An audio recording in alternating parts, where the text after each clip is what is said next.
ആശങ്കയായ amoebic മസ്തിഷ്ക ജ്വരം. സംസ്ഥാനത്ത് ചികിത്സയിൽ കഴിയുന്നത് 8 പേരാണ്. വയനാട് സ്വദേശിയായ യുവാവിനാണ് ഇന്നലെ രോഗം സ്ഥിരീകരിച്ചിട്ടുള്ളത്.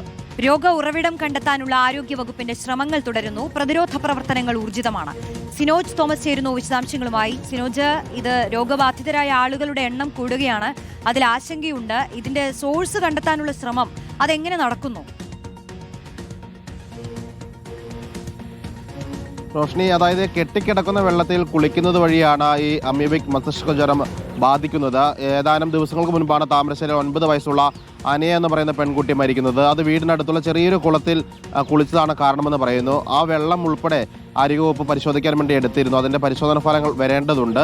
അതോടൊപ്പം തന്നെ സ്വിമ്മിംഗ് പൂൾ പോലെയുള്ള ഈ കെട്ടിക്കിടക്കുന്ന, അതായത് വൃത്തിയാക്കാത്ത വെള്ളമുണ്ട്, അതിനകത്ത് കുളിച്ചാൽ മാത്രമാണ് രോഗം വരുന്നത്. പക്ഷേ ആശങ്കയ്ക്ക് ഇടവരുത്തുന്നതെന്ന് പറയുന്നത് കോഴിക്കോട് ഓമശ്ശേരിയിൽ 3 മാസം പ്രായമുള്ള കുഞ്ഞിനും രോഗം സ്ഥിരീകരിച്ചിരുന്നു. അതായത് ആ കുഞ്ഞ് കോഴിക്കോട് മെഡിക്കൽ കോളേജിൽ വെന്റിലേറ്ററിലാണ് കഴിയുന്നത്.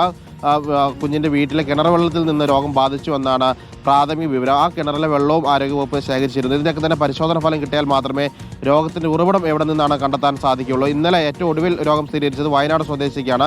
ഇദ്ദേഹം വയനാട് സ്വദേശിയാണെങ്കിലും ചെന്നൈയിലാണ് താമസിക്കുന്നത്. കഴിഞ്ഞ ദിവസമാണ് കോഴിക്കോട് മെഡിക്കൽ കോളേജ് ആശുപത്രിയിൽ ചികിത്സയ്ക്ക് വേണ്ടി എത്തുന്നത്. ഇന്നലെയാണ് രോഗം സ്ഥിരീകരിക്കുന്നത്. അങ്ങനെയെങ്കിൽ ഏതാണ് അദ്ദേഹത്തിൻ്റെ രോഗ ഉറവിടം എന്നും കൂടി സ്ഥിരീകരിക്കേണ്ടതുണ്ട്. തുടക്കത്തിൽ കോഴിക്കോട് ജില്ലയിൽ മാത്രമാണ് ഈ രോഗം കണ്ടു തുടങ്ങിയത്. പിന്നീട് അത് മലപ്പുറം ജില്ലയിലേക്ക് പോയി. ഇപ്പോൾ വയനാട് ജില്ലയിലും രോഗം സ്ഥിരീകരിക്കുന്ന സാഹചര്യം ഉണ്ടായിരിക്കുന്നു.